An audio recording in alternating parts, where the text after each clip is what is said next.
been received that Jacqueline Kennedy Onassis has died. Apparently, she has died within the last hour at her apartment in New York City. Again, Jackie Kennedy Onassis is dead.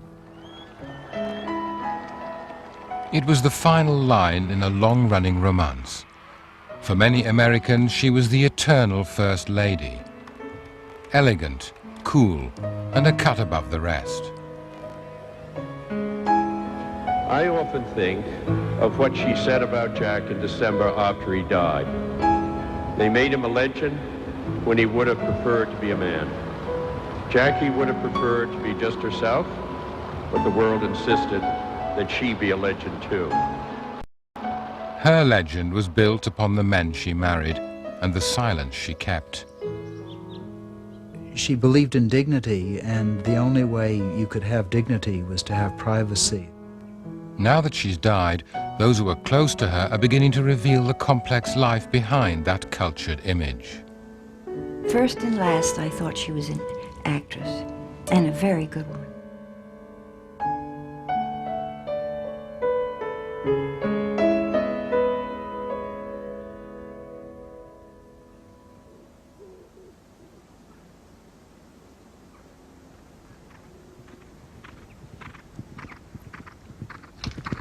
Jacqueline Bouvier started life like so many girls born into the social elite of East Coast America.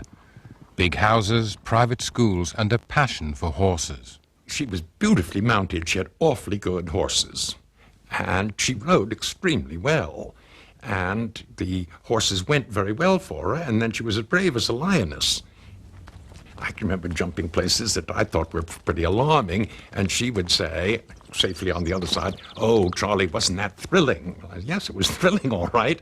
I just as soon not have it be quite that big.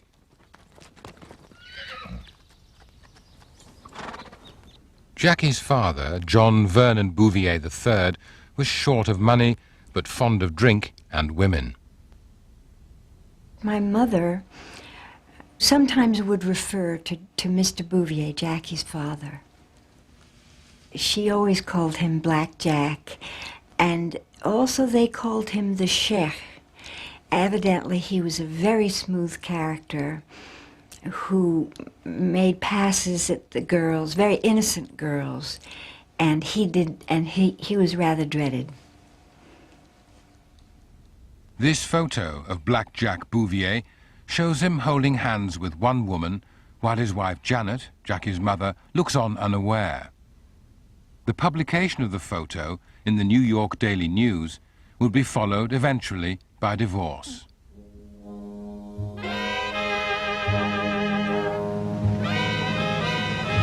When Janet Bouvier remarried, Jackie and her sister moved to Newport, Rhode Island.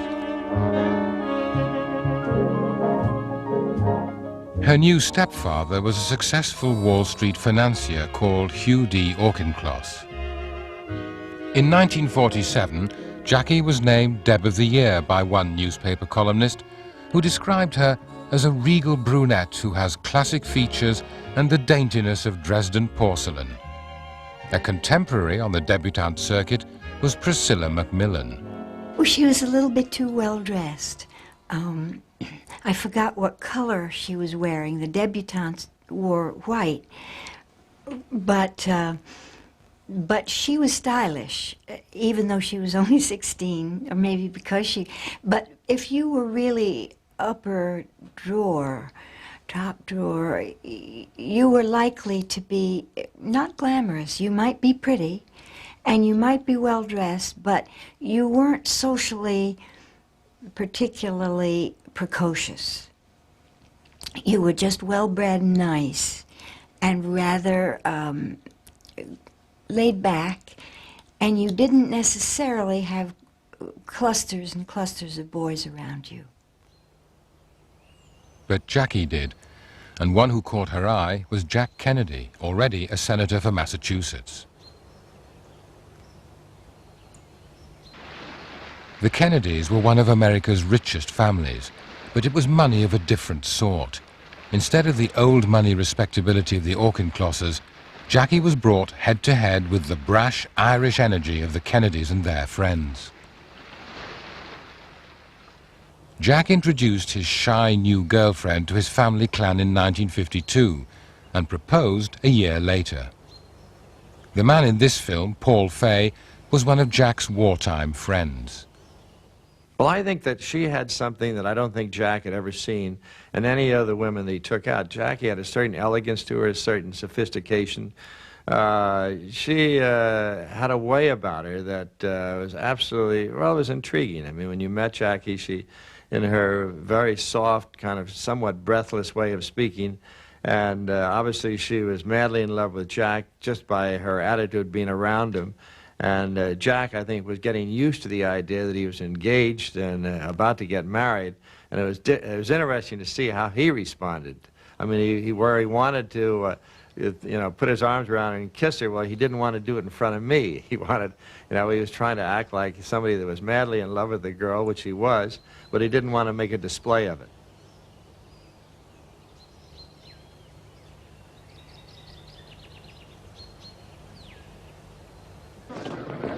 Joe Kennedy, Jack's father, was delighted by their engagement. He made no secret of his determination to get Jack elected president, and he saw Jackie as an ideal accessory to his son's ambitions. There was no push for success from Mr. and Mrs. Auchincloss, and all of that is, of course, quite different from the hard drive for success that the Kennedy parents, or at least that Mr. Kennedy, was imbuing his children with. And so to the older families of Newport and New York, the Kennedys were viewed with some questioning, to put it politely.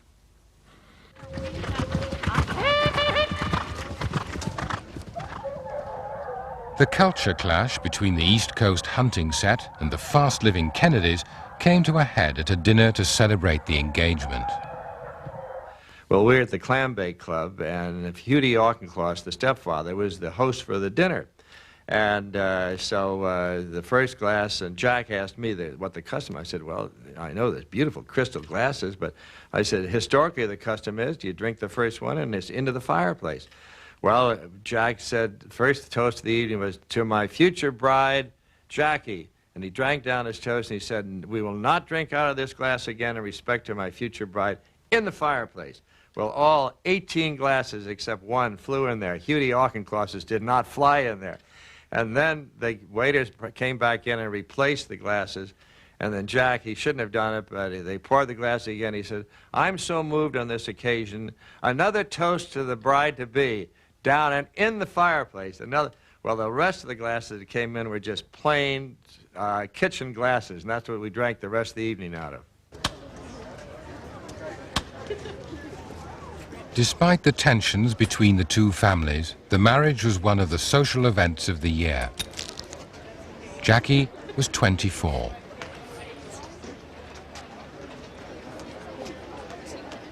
She was given away by her stepfather. Her father was in town, but he only just made it to the church. Jackie's father had formed a very strong alliance with alcohol, and he had indicated that as early as about 10 o'clock in the morning, the day of the wedding. So Jack came up before it was over and he said, do me a favor, and his nickname was Black Jack. He said, would you take Black Jack into the church? We got him into a pew, but it was an interesting maneuver.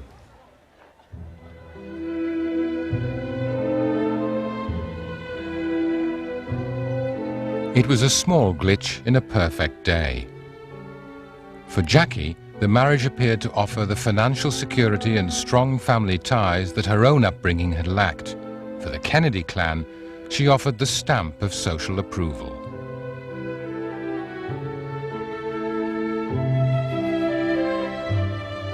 Jackie added class. She was wonderful looking. She was very intelligent, arch, and clever, and knew how to play down her intelligence. She seemed very upper class, and the Kennedys thought that that was good First Lady material for them. For Joseph Kennedy, the wedding was a triumph. His son Jack had never been short of girlfriends. Now he had quality too. She was certainly marrying an equal. He was 15 years older than she, and she was marrying someone who was financially, I thought socially she was marrying beneath her, and financially she was marrying what she was raised to marry.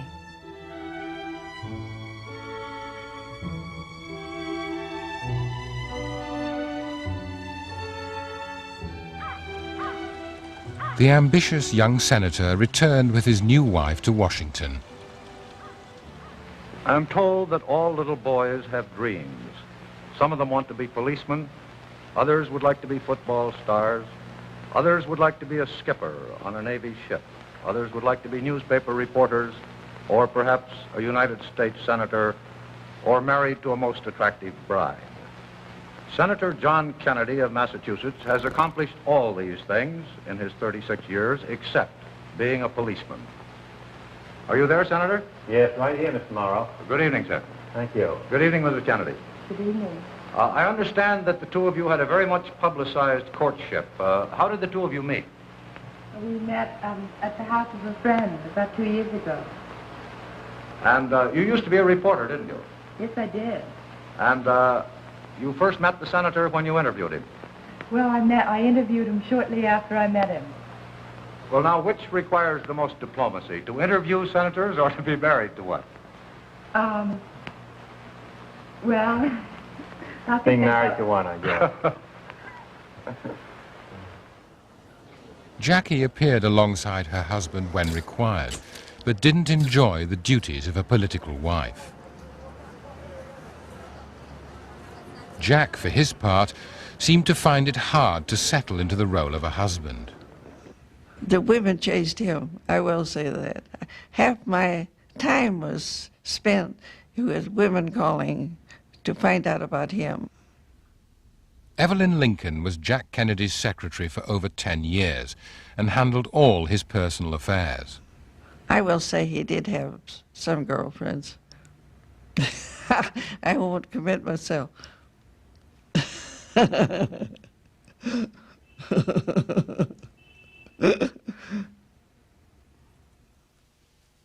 Mrs. Lincoln always made his calls, and I received a number of them from her. She was the soul of discretion, and she would just say, "Would you meet the senator?" Yes, he didn't ask me out until after he was married to Jackie, although I knew him slightly before. Yes, he did, and I was quite shocked by that. Being young, I didn't know that people did that much. But I went.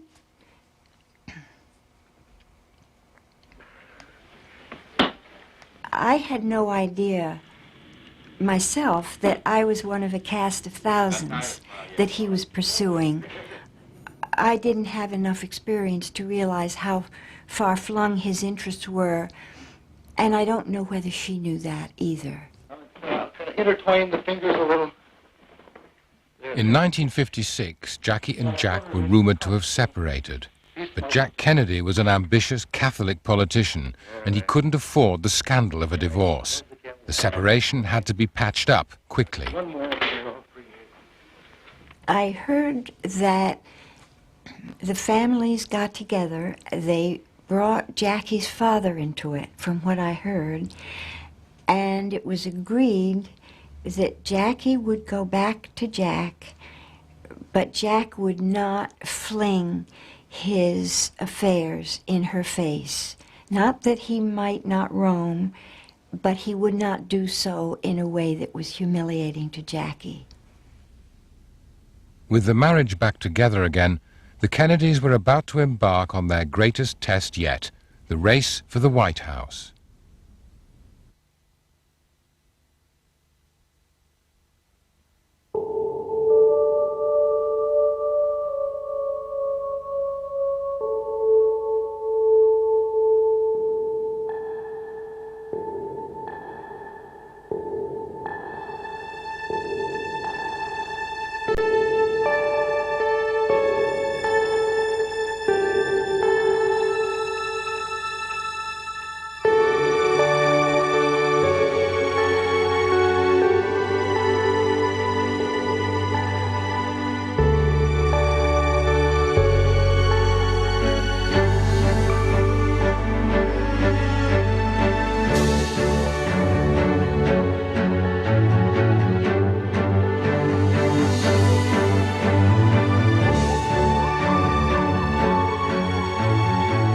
holidays are about to change.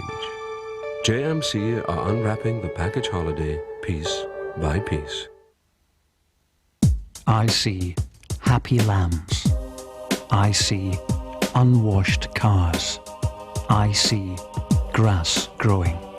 I see 24 gives you free access to the internet and 5 hours worth of free calls every Sunday without changing your phone company. I see praises sung for the free internet service. Call at a Shell service station for your free CD to get connected.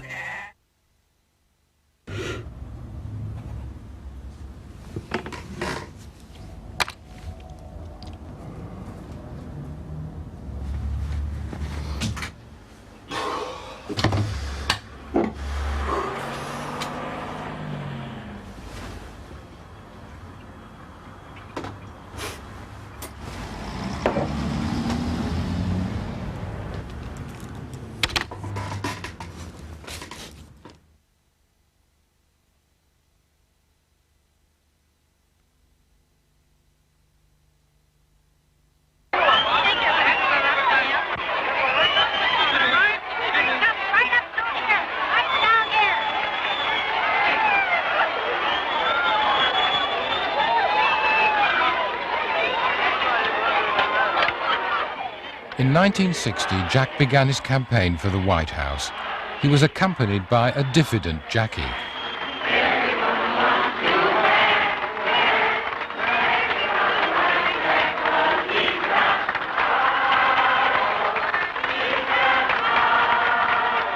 Oh, she hated it. She really hated it. She came. I mean, just after being really pressured to, and we were going through Wisconsin. Not exactly her favorite spot, I don't guess, because it was a windy, snowbound winter in Wisconsin, and she'd be upstairs on the 3rd floor, while he would be down on the bar trying to gather votes. And I would go up and see her, and she usually would be trying to find the name. The Buick company had an ad in which if you named the horse properly, you got a Buick. And she was determined to get her to win that Buick. And I'd say, well, look, come on, we gotta go down there. Oh, and she said, do I have to go down there?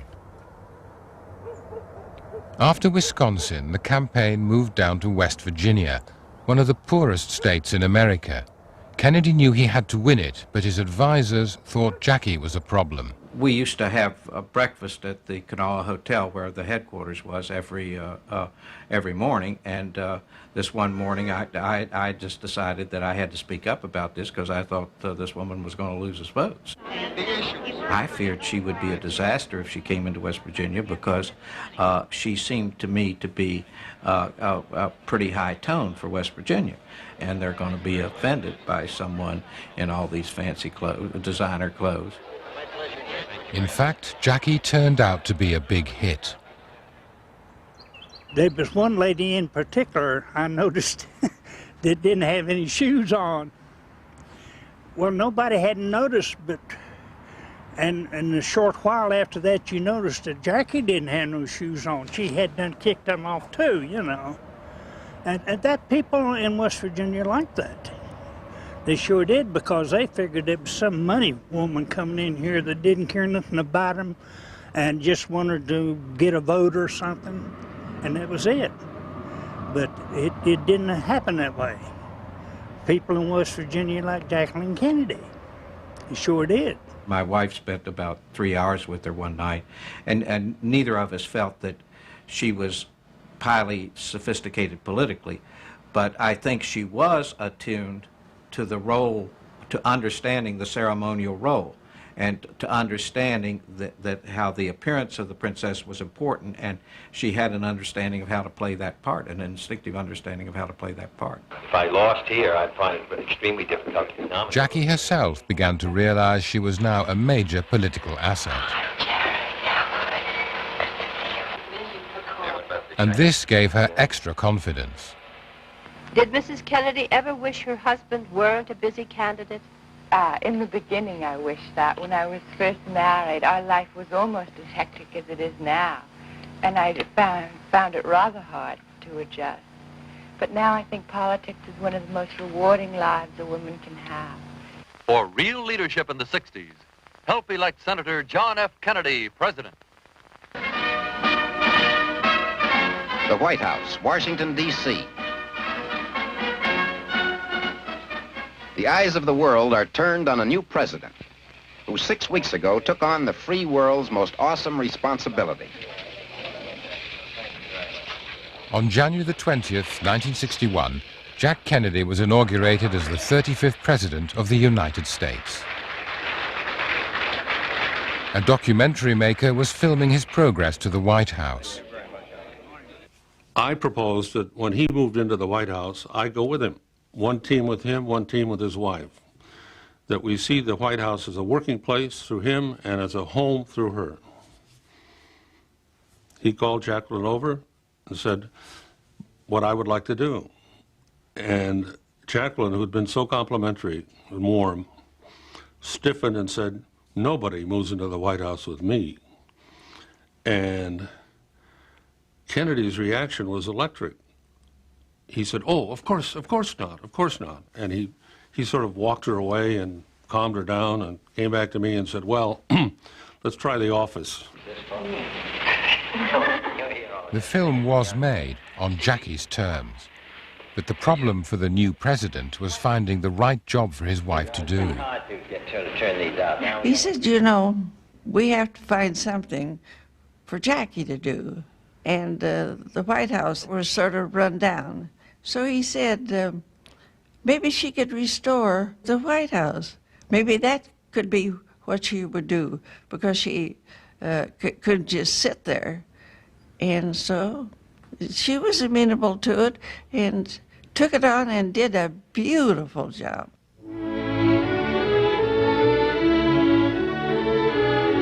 A tour of the White House with Mrs. John F. Kennedy. Created and produced by CBS News for the CBS Television Network.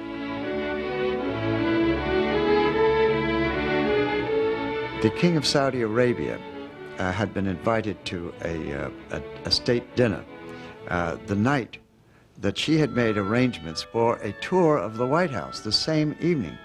Now her time to go on national television was 9 o'clock. The king was due at 7. And boy, that was cutting it close.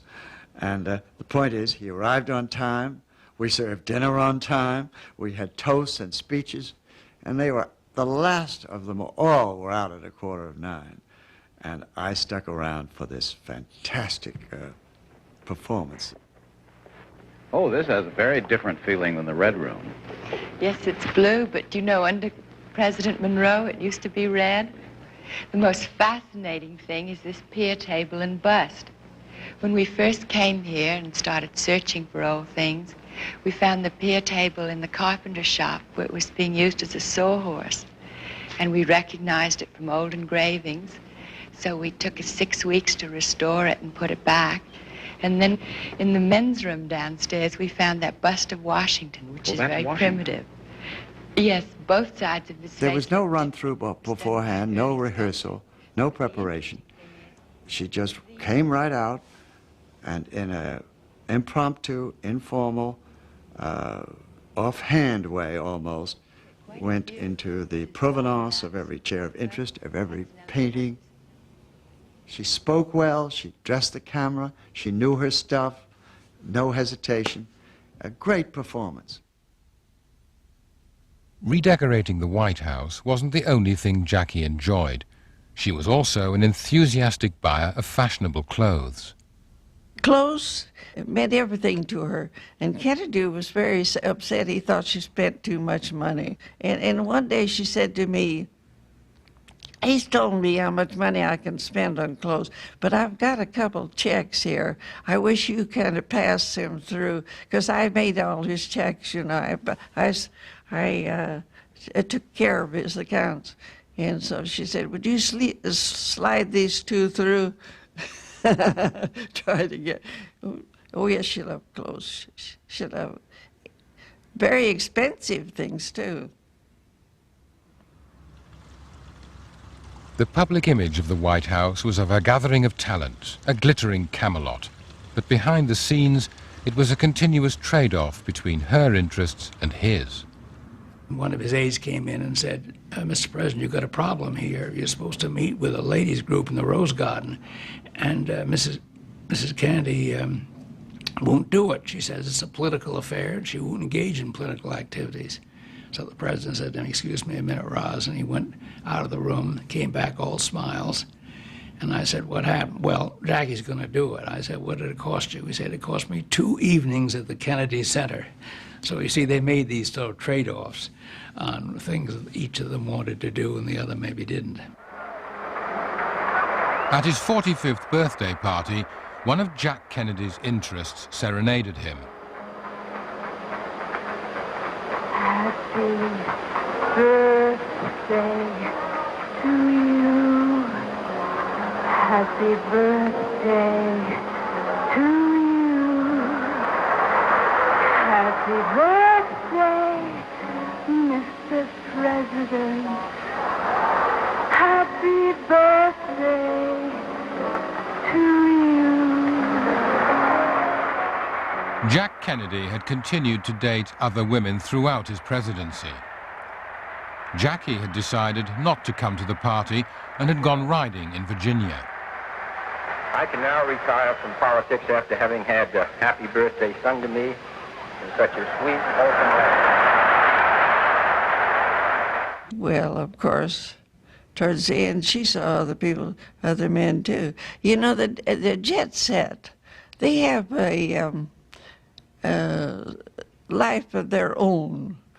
They think nothing of having outside love affairs outside of their marriage. And so that could be that they were more or less, she was more or less of the jet set. So she would understand. Yeah. But they make a beautiful couple.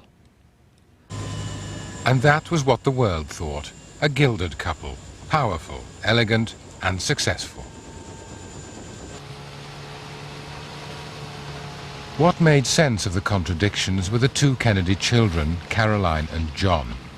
Both parents were devoted to them, though holidays together were hard to fit into the presidential schedule.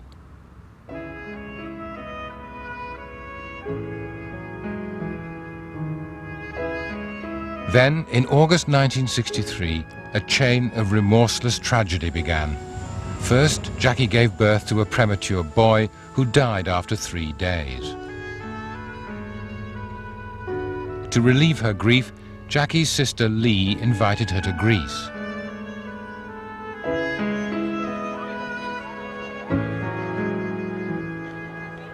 The idea was to recuperate with her on board a friend's yacht. He was Greek millionaire Aristotle Onassis.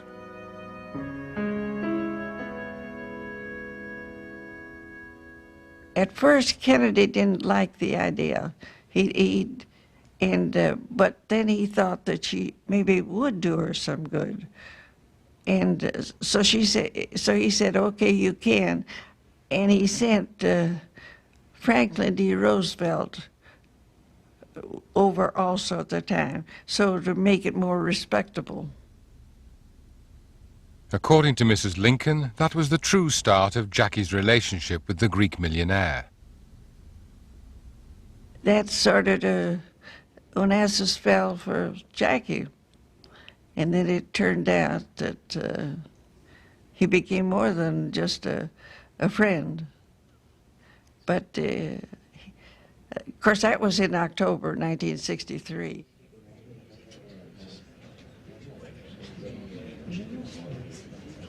Do you think that Jackie had started an affair with Onassis before Dallas? I think so.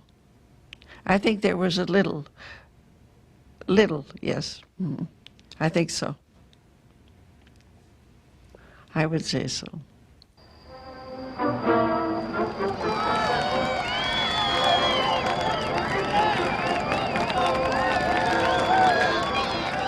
On her return from Greece, Jackie went campaigning with her husband for the first time in 3 years. JFK was in trouble in Texas and needed Jackie's help fighting for re-election. Their hosts were Governor John Connally and his wife Nellie. As we would drive down the roads, they would just scream, "Jackie, Jackie, Jack, Jackie," but they seemed to want her as much as they wanted him.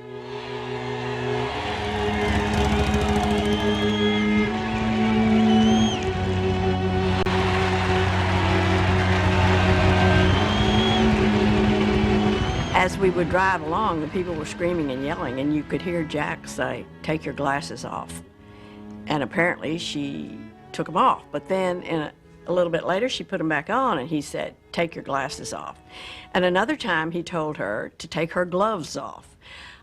When you're riding in a car like that, in a parade, if you have your dark glasses on, you might as well have stayed at home.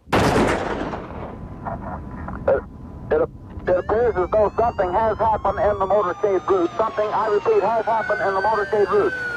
There's numerous people running up the hill alongside Elm Street, there by the Simmons Freeway.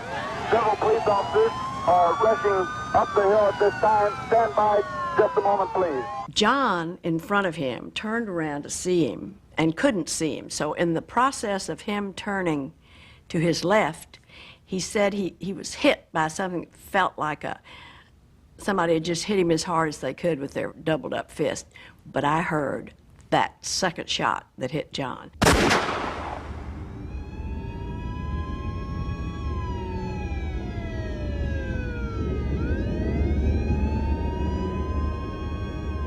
John said, "No, no, no," as he was turning. He knew it was a gunshot, and he was afraid for the president.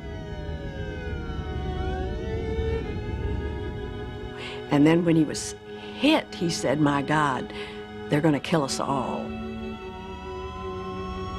And the third shot came instantly, and we were covered with matter and blood and matter and everything that, of course, came from the shot to the president's head.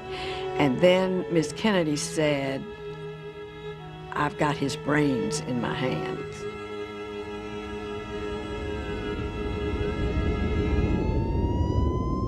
Secret Service behind us had closed in on our car, and Miss Kennedy was climbing back on the back of the car. You don't know what you do. When she was getting out of the car, maybe you would have tried to get out of the car. You don't know, because it's such a horrible thing that you can't blame anybody for anything. Jackie would subsequently claim she was not trying to escape, but trying to retrieve parts of her husband's head.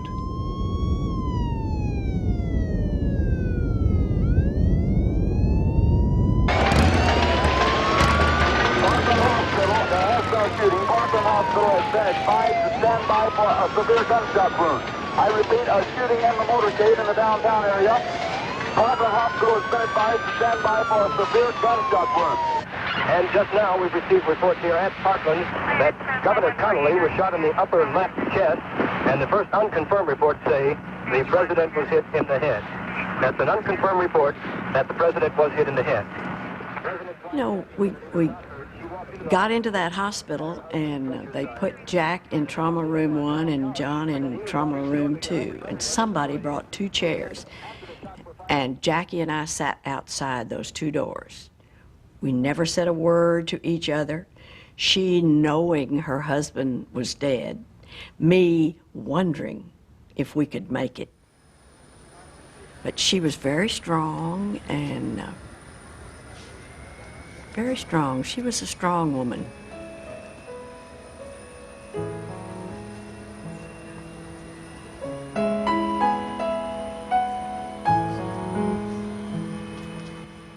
Jackie returned to Washington with her husband's body. Before the flight back, she witnessed the swearing in of Lyndon Johnson as president. She was still wearing her blood-stained pink suit when she arrived back home. I got to the White House maybe an hour or so before Jackie came in. And when she came by the door. It led into the Lincoln room where the body was. And she saw me standing in the steps below, and she just took her dress and went, "Show me your dress." The blood stains across it. It was just a terrible minute for her, and she knew it wasn't a good time for either of us.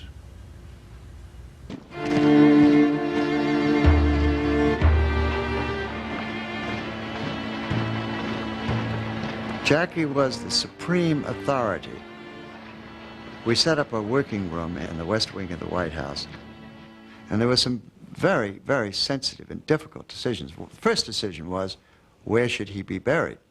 And the recommendations was in Boston at his family's tomb there, the Kennedy graveyard, until she decided no.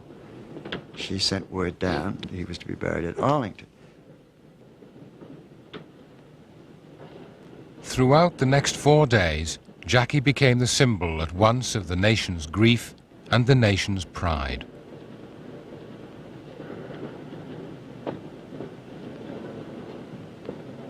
The funeral would transform her image and immortalize her.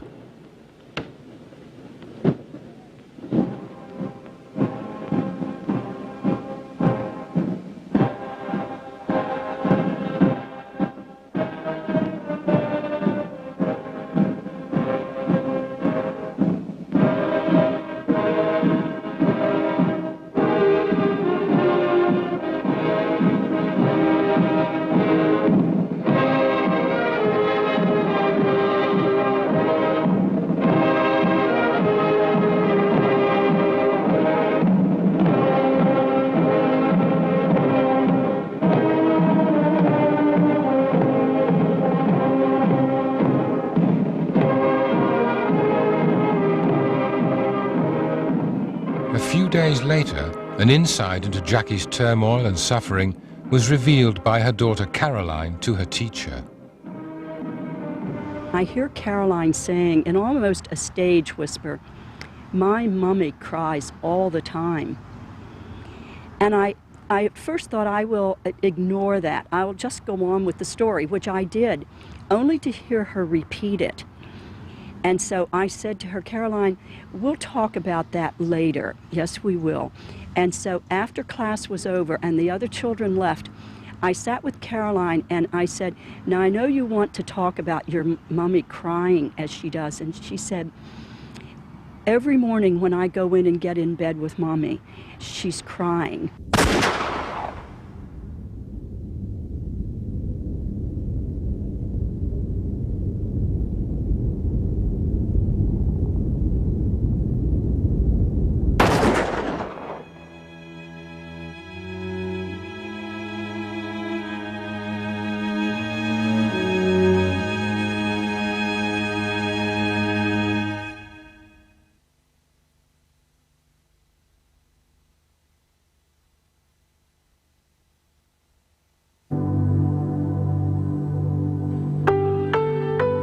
We've taken you back to your family. And we've taken the kids to the beach.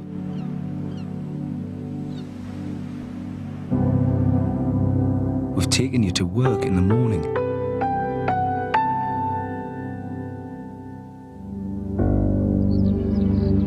And we've taken your mother to church.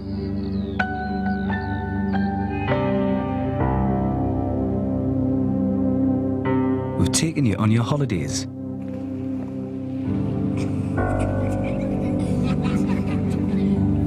And we've taken you home again. As Europe's biggest used car retailers, Network Q help you go wherever you want to go, whenever you want to go there. Ah well, onwards and upwards. Network Q, raising the standard in used car quality. Next, please. Ah! I'll come back tomorrow! I'm double parked! No. Now stop this. We all try to put things off, but this is your health, you crazy mustache person. So let's just get on with it. Open wide. Let's make a start with these. Shredded wheat bite size. No additives, no preservatives, just 100% whole wheat. And aren't they just the cutest little fellas? Oh, I'm sorry. Take your time. He's all taken care of. Shredded wheat bite size. Made for life. Introducing the #1 selling anti-wrinkle cream in France. retinol concentré pur from rock. This patented technology visibly reduces fine lines in 4 weeks and the appearance of wrinkles in 12 weeks. And that's a promise. Rock. We keep our promises. Itchy, flaky scalp. T-Gel Anti-Dandruff clears even the most stubborn dandruff. T-Gel Anti-Dandruff Shampoo from Neutrogena.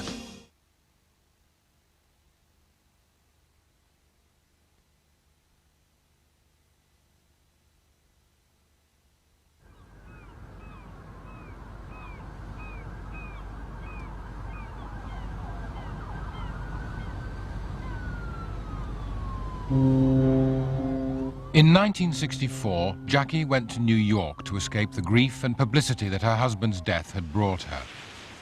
One of the people she continued to see from the White House years was Dick Goodwin. She was really in, fairly bad shape for a few years there. I mean, there's a series of, there's a lot of real grief. She was adrift, and her life had been ruptured in a very dramatic way, and one that had to be, you have your husband's brains spilled in your lap. That's a bit of a trauma, I would think. And so that I think that she really was trying to come to terms with all that, with his death, with the manner of his death, with the fact of his death. She bought an apartment on Fifth Avenue and moved in with her 2 children. She was still under the wing of the Kennedy family, and particularly close to her brother-in-law, Robert Kennedy.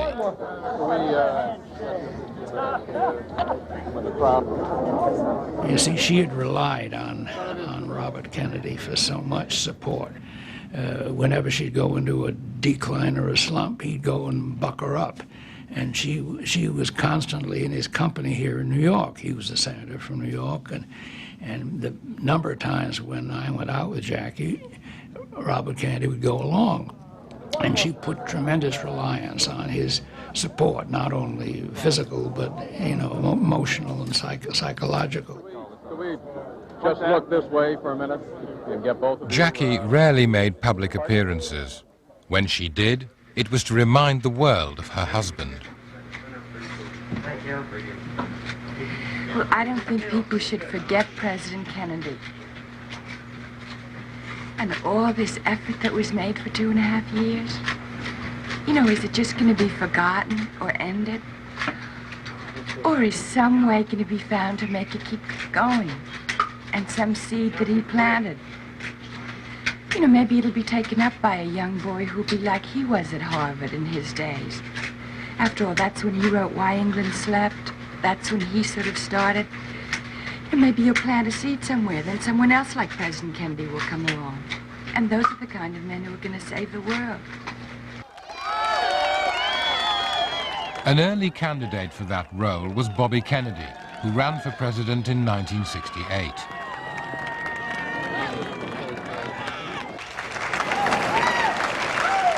With Bobby's campaign gathering the familiar Kennedy momentum, Jackie tentatively became involved in politics again.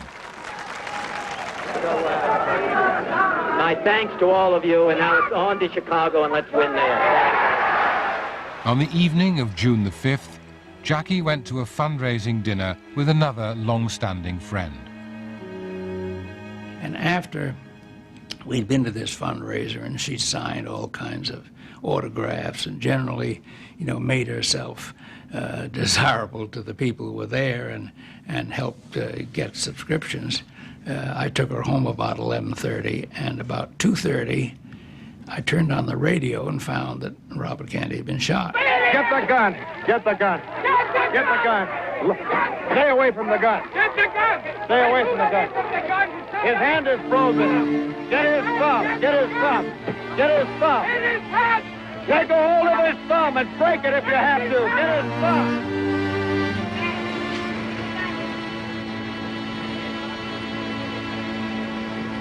It was a major blow to her. You see, she had relied on Robert Kennedy for so much support. It was clear to me that once Bobby was removed from the scene, she was going to turn to somebody else, and that's what I believe motivated her to marry Onassis. Jackie's friendship with Onassis was now widely known, but her marriage to him still stunned millions of Americans.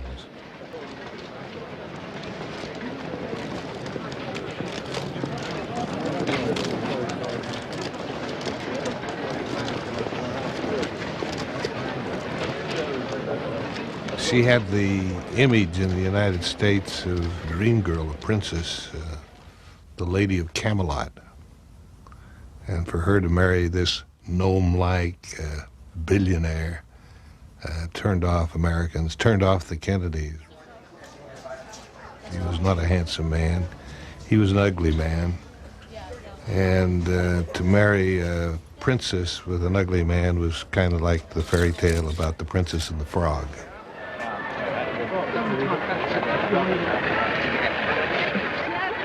Many speculated on the reasons for Jackie's marriage to Aristotle Onassis, but few could claim to know.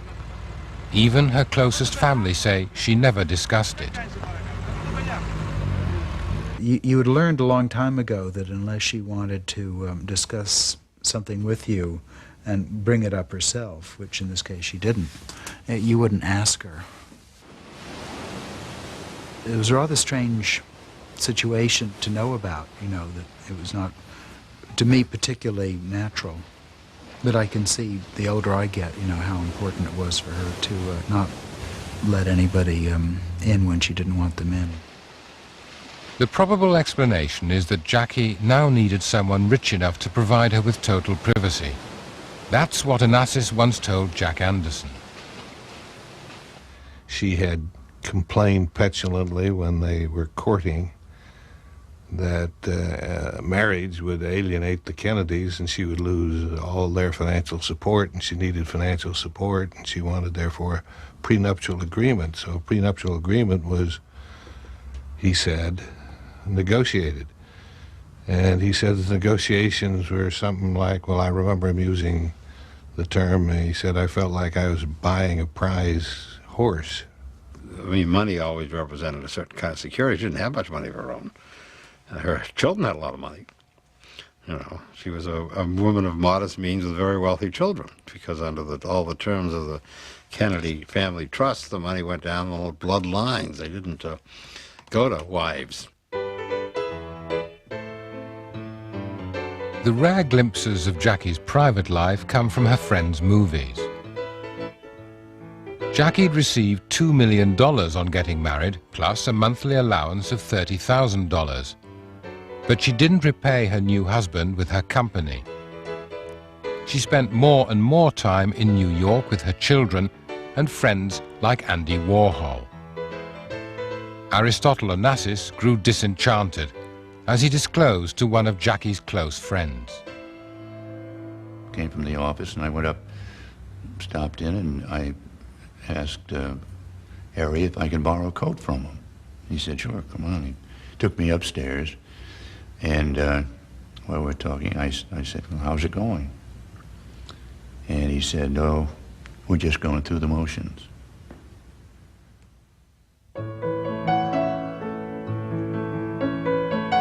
The focus of her attention was her growing children. Against the odds, John Jr. and his sister were managing to have a relatively normal adolescence.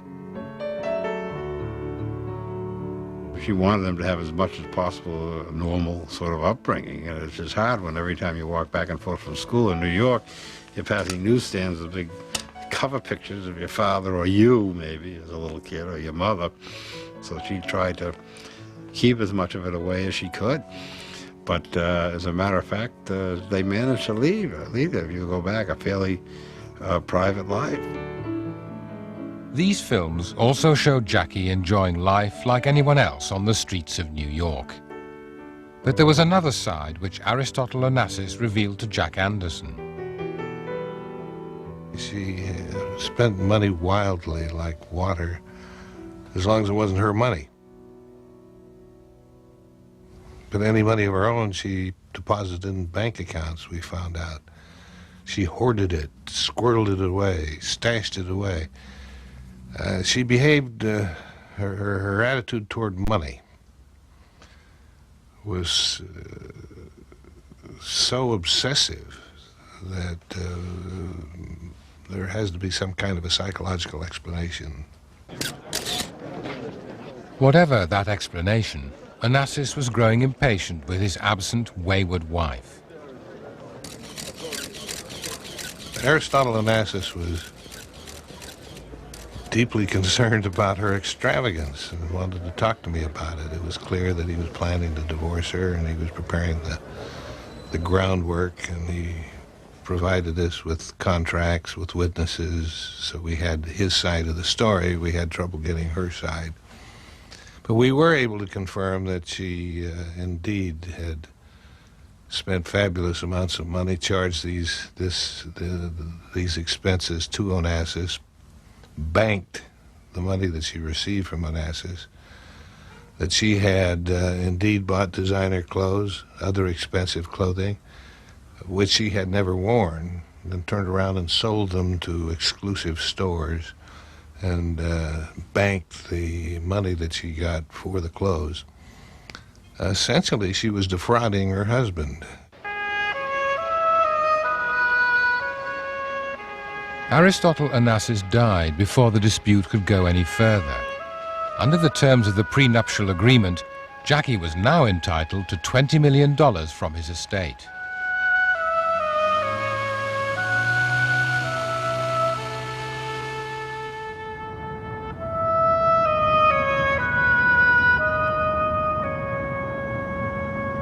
Alone, but now financially secure, Jackie returned to live in New York and work as a book editor. In the last 10 years of her life, she found peace beside her friend and financial advisor, Morris Templesman. By the time she died in May 1994, she was said to be worth over $200 million. And once again, she was the first lady of the American dream. She was a princess, and I think in behavior, in elegance, in taste, she was a princess. She was at the same time a good mother. She's the only American princess I think we've ever had. Their last advice to me as I left her at lunch a couple of weeks before she died, she said, well, just keep your weight down and keep your hair cut. I thought that was excellent advice, some of the best I've ever had from a woman or a man.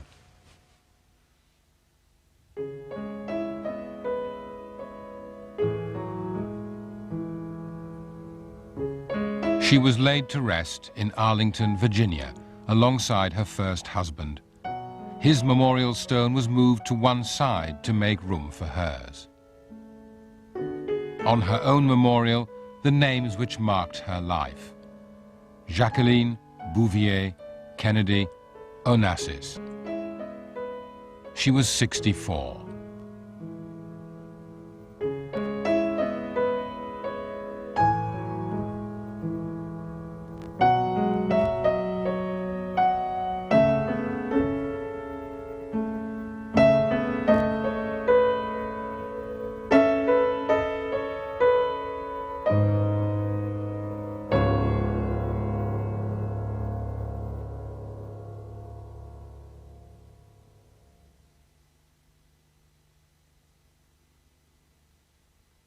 During the war, the British government used pornographic material of top Nazis to undermine German morale. Not all these stories can be untrue, particularly when you get different witnesses telling the same story. We sniggered sometimes at silly things we had to do, and if we hadn't had our hearts in it, we would have made a bad job of it. But this covert operation was to reveal that Hitler's own depravity was indeed far worse than the actual propaganda they were using. Sex and the Swastika, Tuesday at 9 on 4. A crash course in dating and mating next as the new series of Street Mate learns some lessons in love in the university city of Oxford. In his lifetime, Richard has seen many great British discoveries. The jet engine, DNA, the web. The one that's given him most pleasure is this: sliced crusty bread, fresh from Hovis. Proper crusty bread, but ready sliced. And it stays crusty too. How Richard wishes he could have thought of something as good as that.